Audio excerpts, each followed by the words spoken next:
So ఈ అంశం ఒక్కటైతే ఇక తెలంగాణ ప్రజలారా మా గ్రామం పేరు మాదాపురం.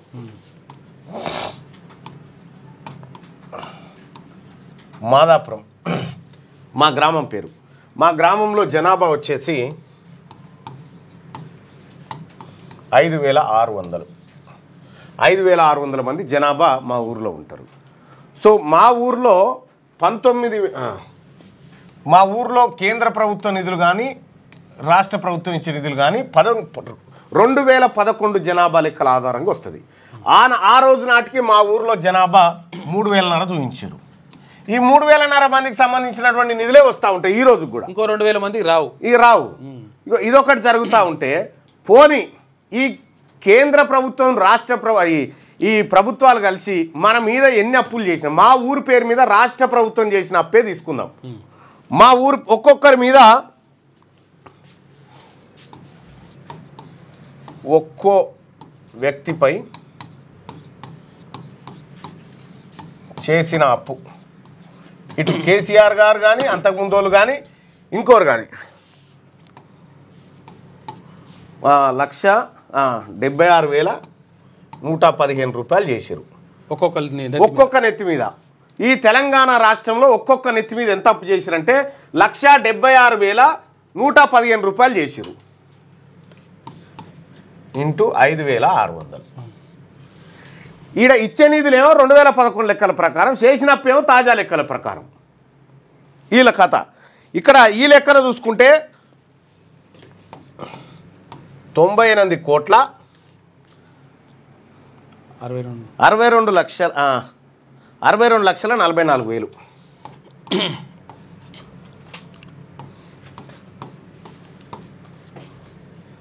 అంతేనా? వేలు రావాలి. తీసేసి 44. ఇగో ఇంత అప్పు చేసిరు మా ఊరు పేరు మీద. ఇప్పుడు మా గ్రామం పేరు మీద కేసీఆర్ గారు, రేవంత్ రెడ్డి గారు, అంతకుముందు ఉన్నటువంటి ముఖ్యమంత్రులు అందరు కలిసి 98 కోట్ల రూపాయలు అప్పు చేసి పెట్టారు మా ఊరోళ్ళ పేరు మీద. మా ఊళ్ళో ఒక 4 ఉన్నారనుకో, ఒక 4 ఉన్న కుటుంబం ఇంటూ 4 పెట్టుకో, దాదాపు అంటే అట్లా తీసుకుంటే దాదాపు 7 లక్షల చిల్లర 7 లక్షల చిల్లర ఒక్కొక్క ఇంటి మీద అప్పు చేసి పెట్టారు. 4 ఉంటే ఇది నా లెక్క కాదు, సర్కార్ లెక్కనే. సర్కార్ చెప్పిన లెక్క ప్రకారమే మా గ్రామం పేరు మీద 98,62,44,000 రూపాయల అప్పు ఉంది. ఇప్పుడు మీ గ్రామ జనాభా ఎంత?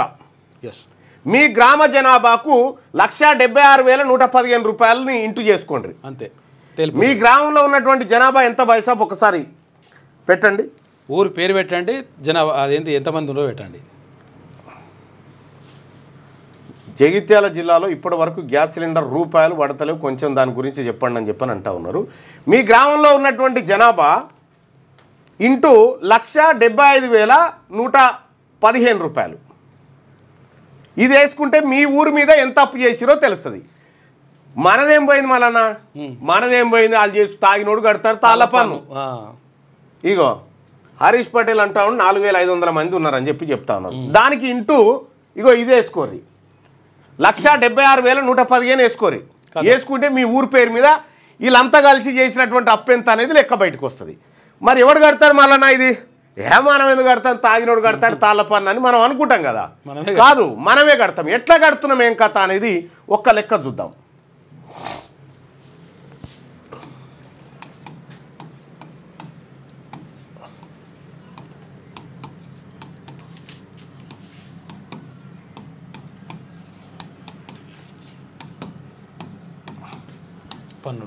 తెలంగాణ రాష్ట్రం ప్రజలు కట్టే పన్నులు ఎట్లుంటాయి, అవి ఎంతెంత ఉంటాయి పన్నులు అనేది ఒక్కసారి చూద్దాం. చాలా ఇంట్రెస్టింగ్ ఉంటుంది టాపిక్. సపోజ్ ఈ తెలంగాణ రాష్ట్రంలో ఒకరోజు ఒక వ్యక్తి కేంద్ర రాష్ట్ర ప్రభుత్వాలకి అన్ని రకాల పన్నులు ఎన్ని కడుతున్నారు ఎరికేనా? 56 రూపాయల 13 పైసలు. తక్కువ 56 రూపాయల 13 పైసలు. ఒక రోజుకు ఒక వ్యక్తి తెలంగాణ రాష్ట్రంలో ఉన్నటువంటి వ్యక్తి ఈ రాష్ట్ర ప్రభుత్వానికి కేంద్ర ప్రభుత్వానికి కడుతున్నటువంటి పన్ను ఎంత అంటే ఒక రోజుకు ₹56.13 పన్నులు కడతా ఉన్నారు యావరేజ్గా. దీన్ని కనుక విభజిస్తే కేంద్ర ప్రభుత్వానికి ఎంత కడుతున్నామంటే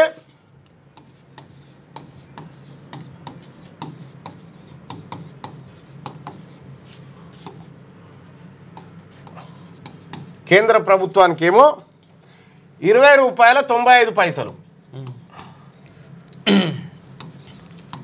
రాష్ట్ర ప్రభుత్వానికి ఏమో ₹35.18. ఇది కూడితే ₹56.13. ₹56.13 ఒక మనిషి 2 ప్రభుత్వాలకు కడుతున్నటువంటి పన్ను. ఇది ఒక నెలకి సగటున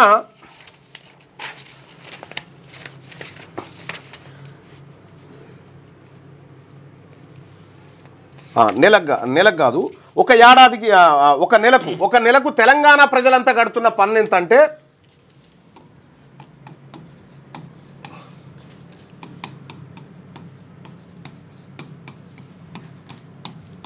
కడుతున్న పన్నులు ఒక్కసారి చూద్దాం. ఎంత కడుతున్నాం ఒక నెలకంటే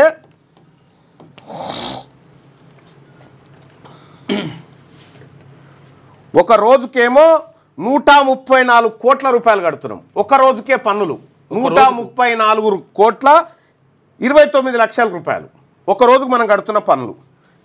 ఈ పన్ను ఒక నెలకు ఎంత కడతా ఉన్నాము? ఒక నెలకు ఎంత కడతా ఉన్నామంటే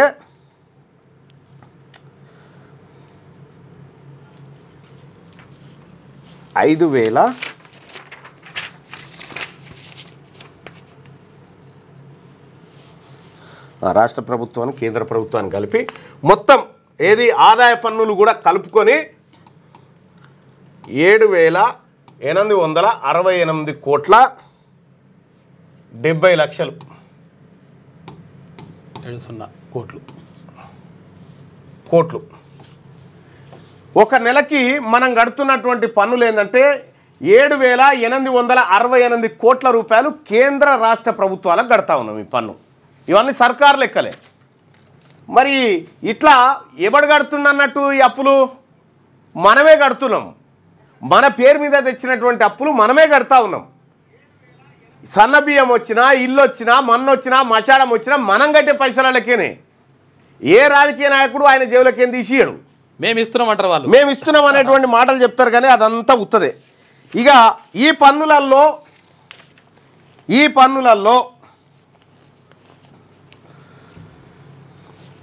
మొత్తం గ్రామీణ ప్రాంతాల్లో ఉన్నటువంటి బీసీలు కడుతున్న పన్ను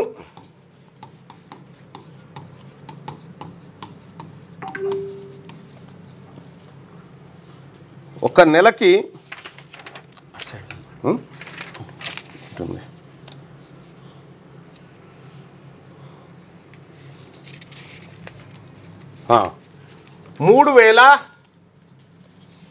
3,550 కోట్లు. ఓన్లీ బీసీ ప్రజలు కడుతున్నటువంటి పన్ను 3,550 కోట్ల రూపాయలు ఒక నెలకు కడతా ఉన్నారు. దాదాపు ఓన్లీ బీసీ ప్రజలు ఈ తెలంగాణ రాష్ట్ర ప్రభుత్వానికి కేంద్ర ప్రభుత్వానికి కలిపి 3,550 కోట్ల రూపాయల పన్నులు కడతా ఉన్నారు. ఏవి అప్పులే కాక, ఇంకా అప్పుల మిత్తిలేవి కాక 3,550 కోట్ల రూపాయల పన్నులు ఇక్కడ కడతా ఉన్నారు. మరి ఈ లెక్కన తెలంగాణ రాష్ట్ర ప్రభుత్వంలో సంపద ఎక్కడి నుంచి ఎక్కడికి పోతా ఉంది, ఒక్కొక్క గ్రామంలో ఉన్నటువంటి అప్పు ఎంత, ఒక తల మీద ఉన్నటువంటి అప్పు ఎంత, ఒక తల కడుతున్నటువంటి ఈఎంఐ ఎంత. ఇవి ఈఎంఐ కిస్తీలే, మీకు తెలుసో లేదు. అంతే, ఈఎంఐ కిస్తీలే ఇవి, వాయిదాలు. ఈఎంఐ వాయిదాలు మనం లైఫ్ లాంగ్ కట్టుకుంటూ పోవాలి. Life long EMI. ఇక గమ్మత్ విషయం ఏంటంటే ఇప్పుడు బ్యాంకులో ఒక 30 కోట్లు లోన్ తీసుకున్నాం అనుకో, రూపాయలు 30 కోట్లు లోన్ తీసుకున్నాం అనుకో, ఒక బ్యాంకులో 30 కోట్ల లోన్ తీసుకున్నాం అనుకో, ఎన్నేళ్ళు కట్టాలి ఈఎంఐ? 20 ఏళ్ళు పెట్టుకోవాలి. 20 ఏళ్ళు ఈఎంఐ 20 ఏళ్ళు కట్టాలా. ఈ 30 కోట్లు తీసుకొని ఎగ్గొట్టాం అనుకో, జైలు శిక్ష 3 ఏళ్ళు. ఇదే మంచిగా ఉంది. ఇందులో ఏ స్కీమ్ కావాలి చెప్పురిగా మీకు. ఈ 30 కోట్లు తీసుకొని ఎగ్గొడితే జైలు శిక్ష 3 ఏళ్ళు పడుతుంది. ఇందులో ఏది కావాలి మీకు? ఇప్పుడు ఈ 20 ఏళ్ళు కట్టుకుంటా పోవుడు, కట్టిడు కంటే ఇగో ఈ స్కీమ్ను చూజ్ చేసుకునేదే ఈ లలిత్ మోడీలు, నీరవ్ మోడీలు, ఆ తర్వాత చోక్సీలు, వైట్ కలర్ నేరగాళ్ళు, విజయ్ మాల్యాలు ఇగో ఈ స్కీమ్ చూజ్ చేసుకుంటారు. మనకు తెలియకనే మనం కడతనే ఉంటాం జీవితాంతం. వాడు మధ్యలో ఏమైనా ఆగిపోతే మళ్ళీ ఈ పని చేయమని చెప్తలేను. నిన్న దొరికినటువంటి చోక్సీ ఉన్నాడు కదా, ఇక వాళ్ళ కథ ఇది. 14,000 కోట్లు 3 ఏళ్ల నుంచి గరిష్టంగా 7 ఏళ్ల దాకా గంతే. ఇగో ఇది మన సిస్టమ్. గంతే. ఈ ఈఎంఐ కట్టుడు 20 ఏళ్ళ కంటే ఈ 30 కోట్లు తెచ్చి ఏమన్నా బినామీ పేర్ల మీద ఇన్వెస్ట్ చేసి సపరేట్గా పోయి జైల్లో అనుకొని వాళ్ళే పెడతారు. 3 ఏళ్ళైనాక బయటకు వచ్చేసి ఎంజాయ్ చేస్తుంది వాడు. శిక్ష వేసిన తర్వాత ఇంకేం లేదు, ఇక అయిపోయా. ఇగో ఇది కథ. ఇటువంటి సిస్టమ్ మన దగ్గర నడుస్తూ ఉంది. 3 సంవత్సరాలు బెటర్ అని అంటున్నారు. ఇదే కదా జరుగుతున్నటువంటి కార్యక్రమాలు. ఇవే వాస్తవం. అది మనపురి కృపాకర్ అంటాను. ప్రజాసేవ చేయాలనుకునే ప్రతినిధులకు, ఎమ్మెల్యేలకు, ఎంపీలకు, మంత్రులకు, ముఖ్యమంత్రికి ఎందుకు జీతాలంటే చెప్పుడు ఏమని వస్తారు? మా ప్రాణాలు అడ్డు పెట్టైనా ప్రజల ప్రాణాలు రక్షిస్తామని వస్తారు. సేవ వాళ్ళ గన్మెన్లు లేకుండా బయటికి వెళ్తే అడిగిగా ప్రాణాలు అడ్డు పెడతారు. ఒకవేళ వీళ్ళ ప్రాణాలు కాపాడాలని తప్పనిసరి పరిస్థితిలో మందిని చంపాలంటే మందిని కూడా చంపుతారా అటువంటి వాళ్ళు అన్నట్టు. సో అందుకోసమే ప్రజలారా జాగ్రత్తగా ఉండాలి. ఇక లేటెస్ట్ న్యూస్ తెలుగు మరియు ఇంగ్లీష్ అప్డేట్స్ కోసం ఇప్పుడే క్యూన్యూస్ అఫీషియల్ యాప్ని ప్లే స్టోర్ నుండి డౌన్లోడ్ చేసుకోండి. సరికొత్త సమాచారాల కోసం క్యూన్యూస్ వెబ్సైట్ని ఫాలో అవ్వండి. ఛానల్లో ప్రాంతీయ, జాతీయ, అంతర్జాతీయ వార్తలు వీక్షించండి. లైక్ చేయండి.